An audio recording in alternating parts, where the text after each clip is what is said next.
Alright guys, so now that we've loaded up all the knowledge that we need into our brains, it's time to tackle the final project of the day. And as I showed you in the beginning of the day, it's a rock, paper, scissors game that we can play with the computer. So the game starts out by asking you to type 0 for rock, 1 for paper, or 2 for scissors. So let's go ahead and type 2 for scissors. And then it's going to show you a graphic of your choice, scissors, and then the choice the computer made, which is rock. And of course, rock beats scissors, so you lose. What this game boils down to is some way of randomly making a choice between rock, paper, or scissors, and then comparing that choice that the computer randomly generated against your choice, and then based on the rules of rock, paper, and scissors, determining whether if you won, you lost, or whether if you had a draw. While I was looking around, I actually came across the World Rock, Paper, Scissors Association. And they have the official rules listed of rock, paper, and scissors. If you're not familiar with this game, it might be worth checking out this website. Here are 3 shapes of rock, paper, and scissors. And then the rules are that rock wins against scissors, scissors wins against paper, and paper wins against rock. Having all of this in mind, head over to replit/@brewery/rock, paper, scissors start and go ahead and just fork the starting project. Now you'll notice that in the starting project, I've already got the ASCII art for rock, paper, and scissors in here, and they're each saved to a variable. So what that means is that you can start out by just having a go at printing out, let's say, rock. And remember that these are variable names. They're not strings, so they don't need the double quotes around them. So let's run that, and you can see what we get printed is the particular ASCII art that I chose in my print statement. So this is already yours, but as you'll notice, there's no other logic that I've provided you. And you are going to rely on what you've learned in the previous days, and most importantly, what you've learned in today's lessons to be able to complete this challenge. And it's worth comparing the outcome against the game of rock, paper, scissors that I'll link to. There's a couple of things to think about, namely, how are you going to decide who won or who lost? How are you going to get the computer to choose a random shape, rock, paper, or scissors? And how you actually get this game to work in the same way that is demoed in this final version. I'm going to go quiet now, and I'm going to let you pause the video, and I want you to spend at least 10 or 15 minutes working on this. And if you get stuck, just try some things out, or maybe watch some of the previous videos in the day and just try to give it your best go and do a lot of struggling. Hopefully you're going to succeed, and once you're done, head back over here and I'll go through the solution with you. So pause the video now. Alright, so we know that we've got all of this ASCII art, but for the moment, I'm just going to start off by pinning down the basic logic of this game. And it's really helpful for you as well if you start thinking about breaking down the larger problem, which is making the rock, paper, scissors game, into smaller problems that you can solve, like generating a random number between 1 and 3. So we have some sort of proxy for rock, paper, and scissors. And then maybe thinking about putting down the logic. Well, if the computer chose scissors and I chose paper, then I'm going to lose. Or if the computer chose rock and I chose paper, then I'm going to win. And putting that down on a flowchart using draw.io or something like that can make this challenge a lot easier as well. But without further ado, the first thing I need to do is to produce a user choice. Now, this is going to be the one that the user chose when they typed in a value. And in order to get the value from them, I'm going to need to use a input. And inside the input, I'm going to put the following prompt, asking the user, what do you choose? Type 0 for rock, 1 for paper, or 2 for scissors. Now, once I get hold of this input, hopefully, if the user is following my instructions, they're going to type some sort of number, either 0 or 1 or 2. Now that I've gotten hold of what the user wants to choose, the next thing to do is figure out what the computer is going to choose. So I'm going to make another variable called computer choice, and I'm going to generate a random number. So to do that, remember we have to import the random module, and then we can start using it to generate random whole numbers by using random.randint, and then the range is going to be between 0 and 2. Because this is what I asked the user to do. Type 0 for rock, 1 for paper, 2 for scissors. So the computer is also going to choose between 0, 1, or 2. Now that I've got the computer choice, I'm actually going to just print it out for now. Instead of printing out the actual shape, I'm just going to print out the number. So computer chose, and then let's go ahead and add a f string. And of course, that requires the F in front of the string. So now if we just play the game as it is, remember that testing your app while you're developing it is really, really good practice. It picks up on the bugs that you make along the way, instead of waiting until the end when you've done everything and then it doesn't work and you have to untangle all of the lines of code. At this point, I've already realized that it's actually not so great getting the user to type on this line. What I would much rather is to start a new line for them to type their answer on. So if I run the code again, then it should look a bit like this. My prompt is now here. So I'm going to choose 0 for rock, and then it tells me that computer also chose 0. So in this case, this would be a draw. But if I play this game again, you can see that the computer is probably going to choose something different. So I chose rock again, the computer chose 1, which is paper. So now we can start thinking about how do we compare these two choices, and how can we define the logic of rock, paper, scissors. So I know that paper beats rock, scissors beats paper, and rock will beat scissors. So if 0 is rock, 1 is paper, and 2 is scissors, then 2 beats 1 and 1 beats 0. So that's very simple for us to check in terms of using if statements, right? We could simply just check, well, if the computer choice is greater than the user choice, well, then this probably means that the computer wins. But this is not true in all cases, right? Because if the computer chose 2 for scissors and the user chose 0 for rock, then the user should win rather than the computer winning. So we actually have some exceptions to this rule. How can we catch the exceptions before we go down to this level of generalization?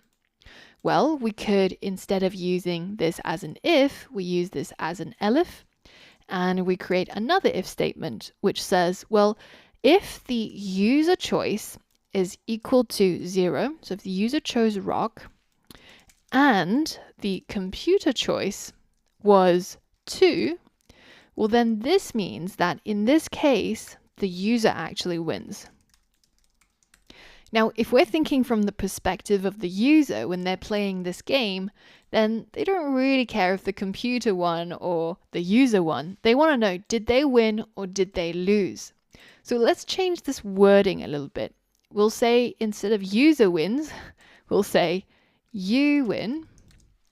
And if the computer wins, then we'll say you lose. So now if we run our program and test it out, so let's say I'm going to type 0 for rock and the computer chooses 2, but we actually get an error. It tells us that the greater than comparison is not supported between instances of int and string. What's going on here? Well, remember that we get our inputs as a number, but the input is always going to be a string. So we want this to be a number, then we're going to have to wrap it inside an int.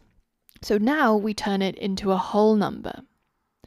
Now, this might be a good point to address, well, what should happen if they typed something that wasn't 0, 1, or 2? What if they typed 34? Well, then naturally, they should probably lose, right? So we can add an else statement addressing this situation. So we could say else, we just print, you typed an invalid number, you lose. Cool, so that sorts that out. Now let's run our code again and see if it works. What do you choose? Type 0 for rock. I'm going to choose rock again. Computer chose 0, and it tells me that you typed an invalid number. Well, actually, 0 is not an invalid number. So what's going on here? Well, it's because it didn't fit this criteria. So I had 0, computer had 0, and it didn't fit this criteria because 0 is not greater than 0. So it basically defaulted to the final else statement. But what's actually happening here is that that was a draw. Computer chose rock, I chose rock. That's a draw in the official rules of rock, paper, scissors. So how do I catch that? Well, I could create another elif statement which says, well, if the computer choice is equal to the user choice, well, then we're going to print it's a draw. Now let's test our app again and see if there are any other situations where our code is not behaving properly. I'm going to choose rock again. Computer chose rock as well, and I get it's a draw. So that's pretty good. Now, if I choose 0 and the computer chose 2, then this is going to be the statement that gets triggered and I win. So that's pretty good. Now, what if I chose 2 for scissors and the computer chose 0? Well, in this case, rock beats scissors, so it should actually say I lose. But instead, it says you typed an invalid number. So it defaulted to the else statement again, because this particular situation is not caught by any of these statements. So what do we have to do instead?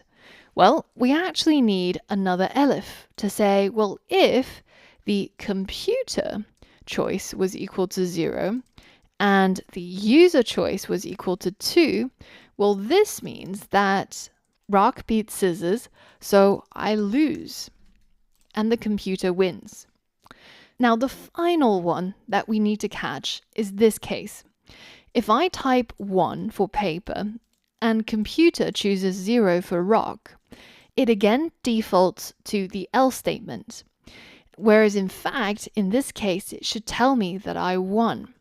So what's missing here? Well, it's the partner to this particular statement. If computer choice is greater than user choice, then I lose. But on the other hand, if the user choice was greater than the computer choice, then I actually should win. So now the final thing we might have to fix is this else statement now actually never gets called, because this is what happens. So let's say that I choose 456. It tells me that computer chose 2. I win. What's happening here? Well, it's actually this particular line that's being carried out. User choice is greater than computer choice. This is not what we want. We want it to default to you typed an invalid number, you lose. So we can't actually just use else in this situation. We actually need to provide a condition. We're going to use elif to check if the user choice is greater or equal to 3. Now, the computer will never choose anything other than 0, 1, and 2, so we don't have to check that one.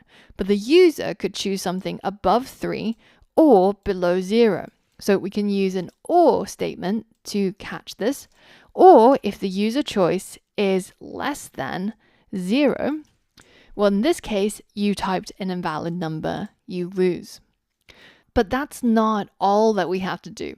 If we hit run and we again type some extraordinarily large number, you'll see that it still says computer chose 1, you win. What's going on? We have this statement that should catch this situation, but it's right at the bottom. So it's not going to be checked until one of the previous ones are checked. Namely, it's one of these that's going to be the problem. So what we have to do is we have to move this statement above all the lines so that we first check if the user choice is greater than 3 or less than 0. And if that's not true, do we actually continue checking to see who won the game? Now, finally, we can run our code, type an invalid number, and get you typed an invalid number, you lose. So now that we've actually got our logic all sorted out, the next step is to include our images. And to do that, we have to somehow match it up with these numbers we have, right? 0, 1, and 2. Now, there's many ways that you could do this and you could solve this project, but the easiest way is probably putting the game images into a list where we have rock as the first one, paper as the second one, and scissors as the last one. So we're using the fact that lists have a order that is always going to be followed. So we can now get hold of the rock picture by getting game images 0. We can get scissors by doing game images 2, and so on and so forth. And we can match those up to our choices, the user choice and the computer choice.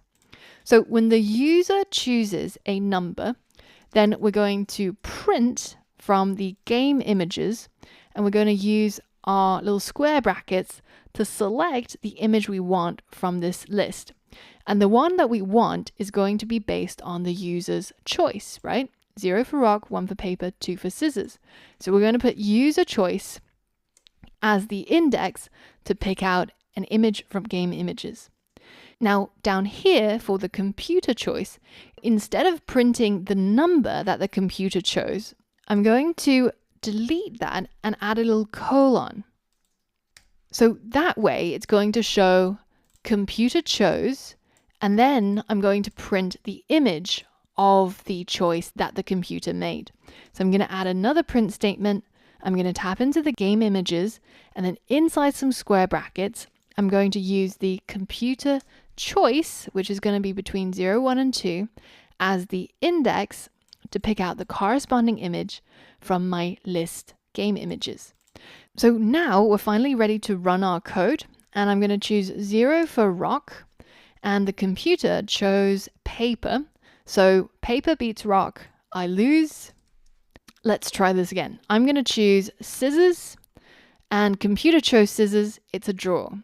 Now we have completed the project by using everything from lists to randomization to variables to if statements and a whole lot of logic. So how did you get on with this project? If you struggled, this is the time again to go back to it and maybe map things out using a flow diagram, or try to run the code using Thonny to see how it does it step by step. But the important thing is that you got to write your own code and you got to make it work. And this is the only way that you'll understand what's going on, so that you can continue on. And as things get harder, you'll be able to learn more because you've already understood all of the previous knowledge. So I hope you had fun with me today, learning and building, and hopefully I will see you tomorrow, bright and early. So that's good night from me for today.